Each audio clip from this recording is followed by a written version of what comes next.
আমার মুসলমান বন্ধুগণ, যারা দুনিয়ার জমিনে এভাবে চলতে পারে, আল্লাহর উপর ধৈর্য ধারণ করতে পারে, সবর করতে পারে, আল্লাহ বললেন, এরপরের আয়াতে আল্লাহ বললেন, ফাআতাহুমুল্লাহু সাওয়াবাদ দুনিয়া ওয়া হুসনা সাওয়াবিল আখিরাহ ওয়াল্লাহু ইউহিব্বুল মুহসিনিন। আল্লাহ রাব্বুল ইজ্জত ওয়াল জালাল বললেন, অতঃপর যারা আল্লাহ তাদেরকে দুনিয়ার সওয়াব দান করেছেন এবং যথার্থ তাদের জন্য আখিরাতে পূর্ণাঙ্গ সওয়াব রেখে দিয়েছেন, আর যারা সৎকর্মশীল, আল্লাহ রাব্বুল ইজ্জত ওয়াল জালাল বললেন, যারা সৎকর্ম করে, ভালো কাজ করে, আমি আল্লাহ তাদেরকে ভালোবাসি। আল্লাহ যাদেরকে ভালোবাসেন তাদের জন্য জান্নাত জাহান্নাম হারাম হয়ে যায়, আর তাদের জন্য জান্নাত ওয়াজিব হয়ে যায়। সুবহানাল্লাহ, জোরে বলেন। আমরা কার ভালোবাসা চাই? বলেন। কি করা লাগবে? কৃতজ্ঞ থাকা লাগবে, ধৈর্য ধারণ করা লাগবে, আর কি? ভালো কাজ করা লাগবে। তিনটাই তো বলছি আলোচনার শুরুতে, বলছি কৃতজ্ঞ থাকতে হবে, 2 নম্বরে বলছি ধৈর্য ধারণ করতে হবে, আর 3 নম্বরে এসে বলছি ভালো কাজ করতে হবে। আল্লাহ বলেছেন ইউহিব্বুশ শাকিরিন, যারা শুকরগুজার করে তাদেরকে ভালোবাসেন, যারা ধৈর্য ধারণ করে কৃতজ্ঞ হয় তাদেরকেও ভালোবাসেন, যারা ভালো মানুষ মুহসিন হয়, ভালো কাজ করে, আল্লাহ তাদেরকে ভালোবাসেন। আর আল্লাহ যাদেরকে ভালোবাসেন তারা কি জাহান্নামে যেতে পারে? বলেন। আল্লাহ আমাদেরকে কবুল করো, সবাই বলেন আমিন। আরো জোরে বলেন আমিন। এরপর আল্লাহ আরেকটা বিষয় শুরু করেছেন, ইয়া আইয়ুহাল্লাযীনা আমানু বলে, আতিউল্লাযীনা উতিউল্লাযীনা। আল্লাহ নতুন একটা বিষয় শুরু করবেন, আমরা এটাকে আর লম্বা করতে চাইনি। তো আমি যে কথা বলতে চাই মনোযোগ দিয়ে শুনবেন। আমাদের আরো কিছু কথা এই সময়ের ভিতরে, এই সময় আমাদেরকে আরো ভালো মানুষ হওয়া লাগবে ইনশাআল্লাহ। পারবো তো আমরা? সবাই বলেন ইনশাআল্লাহ। 1 নম্বরে আমরা কি করব? কৃতজ্ঞ হব। কি হব? কৃতজ্ঞ থাকব। 2 নম্বরে সকল বিপদে ধৈর্য ধারণ। 3 নম্বরে সব সময় ইনশাআল্লাহ। কয়টা কথা বলছি? মনে থাকবে তো ইনশাআল্লাহ?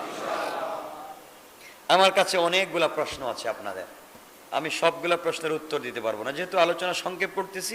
একটা প্রশ্নের উত্তর দেওয়ার জন্য, শুধু একটা। অনেকগুলা প্রশ্ন আছে যুবক ভাইদের, এগুলা যেহেতু মানুষ জানে না, আমি জানাতে চাইনি। আপনাদের প্রশ্ন চাই, নচেত আমি আজও এটা বলতাম না। আমাকে বলা হয়েছে যে বাংলাদেশে কি একটা, আমি নিজেও জানি না এগুলো, আমি বুঝি কমে বলা, বিটিএস কি, ওইটা নিয়ে কিছু কথা বলবার জন্য। হয়তো অনেকে জানেন না, আমি জানাতেও চাইনি আপনাদেরকে। যুবক যারা আছে এরা মনে কিছু কিছু বুঝে। হ্যাঁ, আমি যে কথা বলতে চাই ওটা সহজ বাংলায় বলে দিই। ছেলেরা মেয়েদের মতো, মেয়েরা ছেলেদের মতো হতে চায় এবং থাকতে চায়, এটা ইসলাম সাপোর্ট করবে? আচ্ছা, তো এই কথাটা আমি আপনাদের কাছে সচেতনতার জন্য এই কথাটা আমি আলোচনা নিয়ে আসতে চাই। বিটিএস হলো, এটা দক্ষিণ কোরিয়ার একটা ব্র্যান্ড দল। দক্ষিণ কোরিয়ার একটা ব্র্যান্ড দল বিটিএস, যাদেরকে বলা হয় ব্যাংটন বয়েজ বা আরো কোনো একটা জিনিস এভাবে বলা হয়। এদের উদ্দেশ্য যেটা হচ্ছে, তারা কিছু ছেলে যুবক যারা নারীদের মতো সাজগুজ করে, বিভিন্ন কনসার্টে অশ্লীল অঙ্গভঙ্গি করে মানুষকে তাদের দিকে আকৃষ্ট করতে চায়, নারীদের মতো সাজগুজ করে। ছেলে নামে বলেন, তারা নারীদের মতো পোশাক পরে, নারীদের মতো লিপস্টিক দেয়, নারীদের মতো অর্নামেন্টস জুয়েলারি ইউজ করে। এভাবে যেই ছেলেরা মেয়েদের মতো হয়ে, মেয়েদের পোশাক পরে, নিজের স্ট্রাকচার বডিটাকে মেয়েদের মতো করে কনসার্টে, সমাজে, হাটে মাঠে সামাজিকভাবে যারা নিজেকে বের করতে চায়, প্রকাশিত করতে চায়, এদের উপরে আল্লাহর লানত, রাসূলের লানত, ফেরেশতাদের লানত। এরা জাহান্নামী যদি তওবা না করে। এজন্য এদের সাথে কখনো চলা যাবে না বা এগুলা দেখা যাবে না। আবু দাউদ শরীফের 4097 নম্বর হাদিস মনে রাখবেন।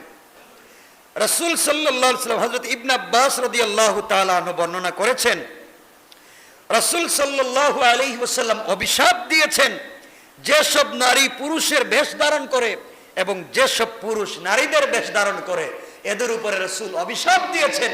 হাদিসটা হচ্ছে আবু দাউদের 4097 নম্বর হাদিস।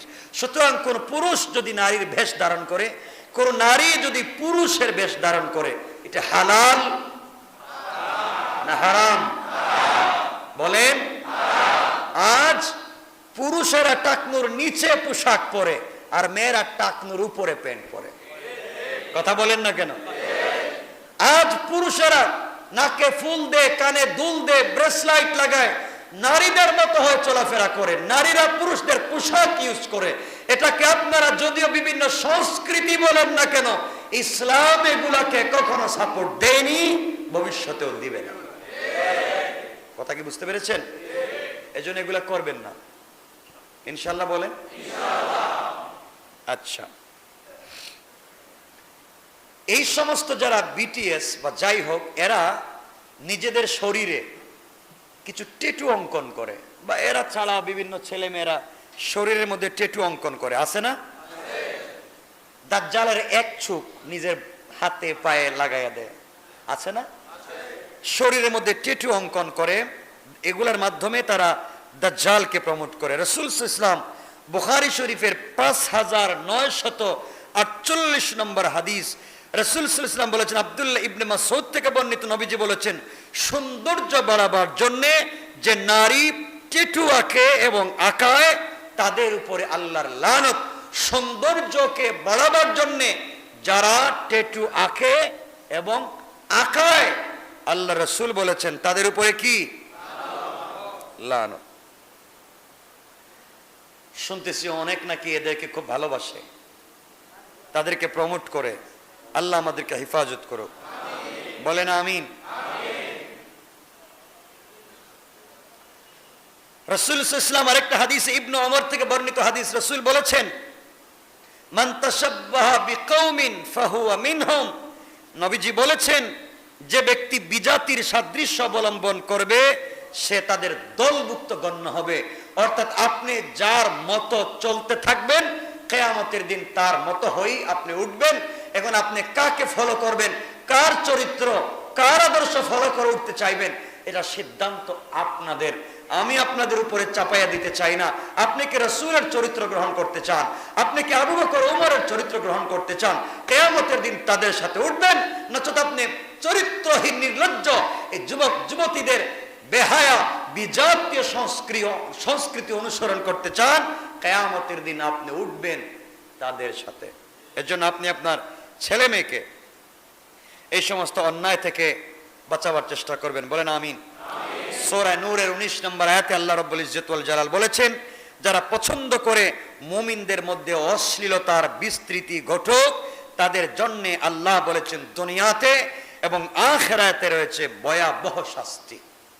যারা মুসলমানদের মধ্যে অপসংস্কৃতি অশ্লীলতার বিস্তার ঘটায়, নবীজি বলেছেন, আল্লাহ বলেছেন, দুনিয়া এবং আখিরাতে তাদের কি রয়েছে? ভয়াবহ শাস্তি।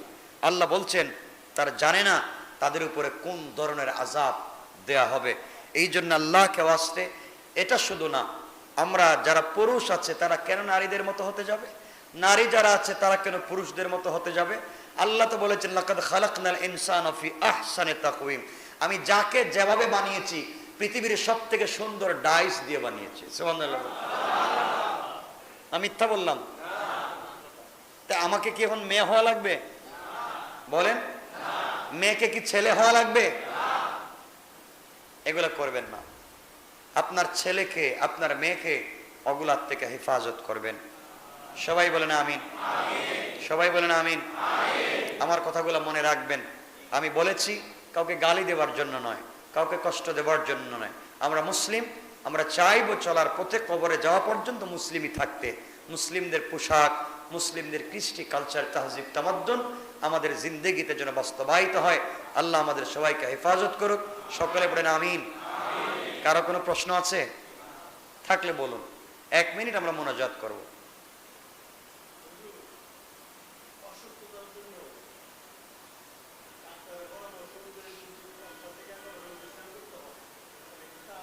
হ্যাঁ, পড়ে নিতে পারবেন, অবশ্যই পড়ে নিতে পারবেন ইনশাআল্লাহ।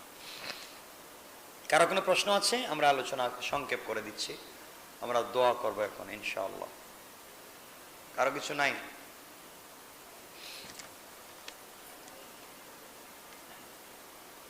কেউ? ইনশাআল্লাহ আমরা তো সবসময় তাফসির থাকবো, আগামী তাফসির আমরা সবাই আসবো তো ইনশাআল্লাহ। আমার জন্য দোয়া চাই, আপনারা আমার জন্য দোয়া করবেন, আপনাদের জন্য দোয়া করি। আগামীকালকে আগামীকালকে কয় তারিখ? 20 তারিখ। এখানে 15 তারিখ কেন? 15 তারিখ লেখা কেন এখানে?